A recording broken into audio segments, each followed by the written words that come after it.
Hi guys, good morning. Grabe, nakaka-excite po kasi nandito po ngayon ako sa Cebu. Katatapos lang po ng training at meron na po akong gustong ipakilala sa inyo.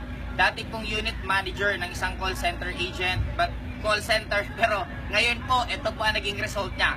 Kaya gusto ko pong marinig nyo ang kwento niya. Nandito po siya ngayon, si Marky. Sir na.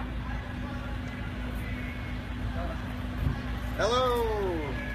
Hi, good morning sa lahat ng members at non-members sa buong mundo ng Alliance in Motion Global. Guys, dati akong non-believer ng network marketing na industry. Yun nga, sabi nga pala Diyos, tama yun. I was a unit manager and siyempre my pride. But when I started believing sa tao na nag-convince sa akin na sumali dito, that was the time, that was the turning point in my life na sobrang ganda nung nangyari sa buhay ko talaga. At unti-unti na-achieve ko yung mga dreams ko. And just recently, this is now my second car because I started in my first 7 months, I got my first brand new Hyundai Santa Fe, an SUV. And this time, in just 3 years, ngayon, sports car. This is my second brand new car na this time sports car na naman. Salamat talaga sa mga mentors ko, lalo na kay Upline Joseph at sa direct mentor ko na si Upline Pauno.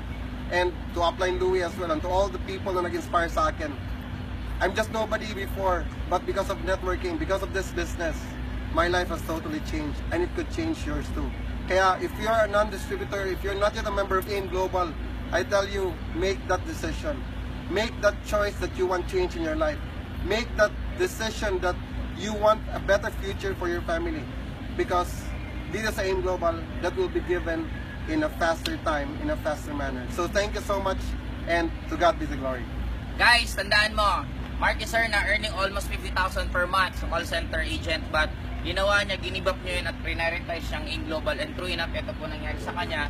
And ito pong apply niya, kalalabas lang po din ng Land Cruiser. Kaya para sa akin po, sa lahat pa ng nagdududa, pagdudaan mo lalo ang duda mo, pero alamin mo ano ang side namin, alamin mo bakit marami nagkakaroon ng result sa amin, kasi isa lang alam ko, kung sa kanila nangyari to, I'm sure, pag naniwala ka lang at nagtiwala ka lang at ginawa mo lang ginawa namin, darating ang oras, yung mga resulta namin, magiging resulta mo. Kaya sa lahat po ng hindi pa nagde-networking, mag-networking na po kayo kasi eto na ang panahon ng networking sa buong mundo. Power!